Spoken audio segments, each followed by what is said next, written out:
The Blackwater Lighthouse, a supernatural mystery. It was a cold evening when Emily drove along the narrow road that led to the edge of Blackwater Coast. The sky was painted with gray and purple clouds, and the sound of waves crashing against the rocks echoed from below. She had never been here before, but she had heard stories, strange stories about the old lighthouse that stood on the cliffs.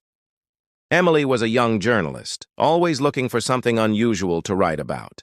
Her editor wanted a piece on forgotten places, and the Blackwater Lighthouse seemed perfect. It had been abandoned for nearly 50 years, ever since the last keeper disappeared without a trace. Some people said it was haunted. Others believed it was cursed. As she parked her car and stepped out, the air felt colder than before. She pulled her jacket tighter and looked up. The lighthouse stood tall against the stormy sky. Its once white paint now faded and peeling. Broken windows gave it the look of a giant watching her approach. Inside, the heavy wooden door creaked as Emily pushed it open. Dust filled the air, and the smell of salt and rust was everywhere. Her flashlight beam cut through the darkness, revealing stone steps spiraling upward.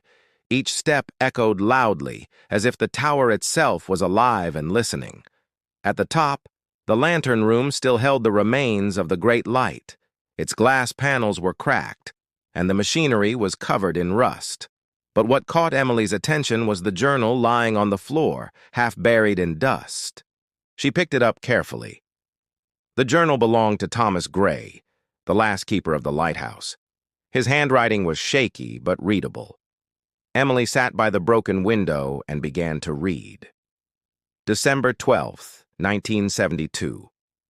The light flickers at night, though the oil is full. I hear footsteps in the tower, but I am alone. The sea whispers my name. Emily shivered. She turned the page. December 14th, 1972. A ship passed last night. Or at least I thought it did. No one else saw it.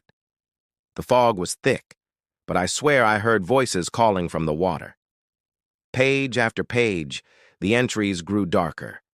The keeper described strange shadows in the lantern room, the sound of knocking on the door when no one was there, and whispers coming from the sea. Then came the last entry. December 20th, 1972. The light is out. I can no longer fight it. Tonight I will go to them. If anyone finds this, know that the sea does not forgive and the lighthouse does not forget. The handwriting stopped abruptly. The ink smudged as if by water. Emily lowered the book, her heart racing. Suddenly, a gust of wind blew through the window, though the air outside had been calm. The door below slammed shut. She froze, listening.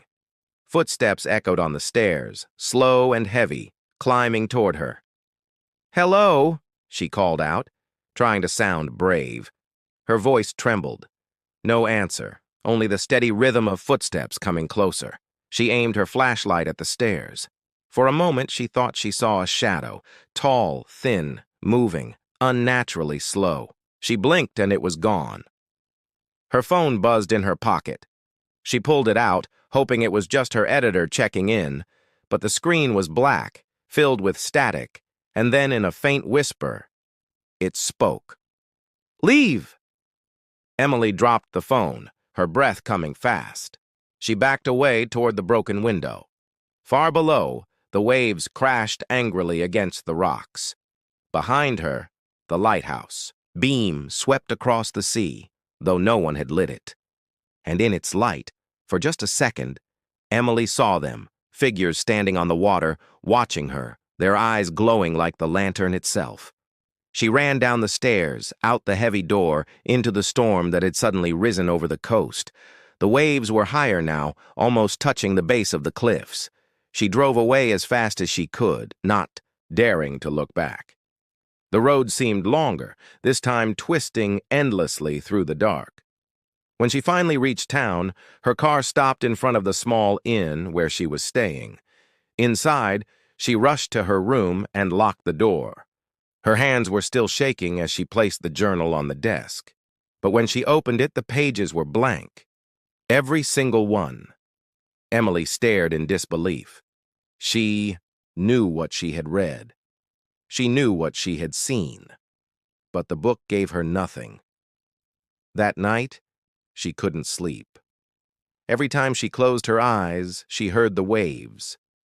Every time she looked out the window, she thought she saw the faint sweep of a lighthouse beam across the sky. Days later, when she submitted her article, the editor laughed.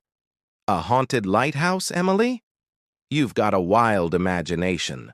But Emily never went back to Blackwater Coast, and sometimes, late at night, her phone still buzzes with static, and through it a whisper, "Keep her."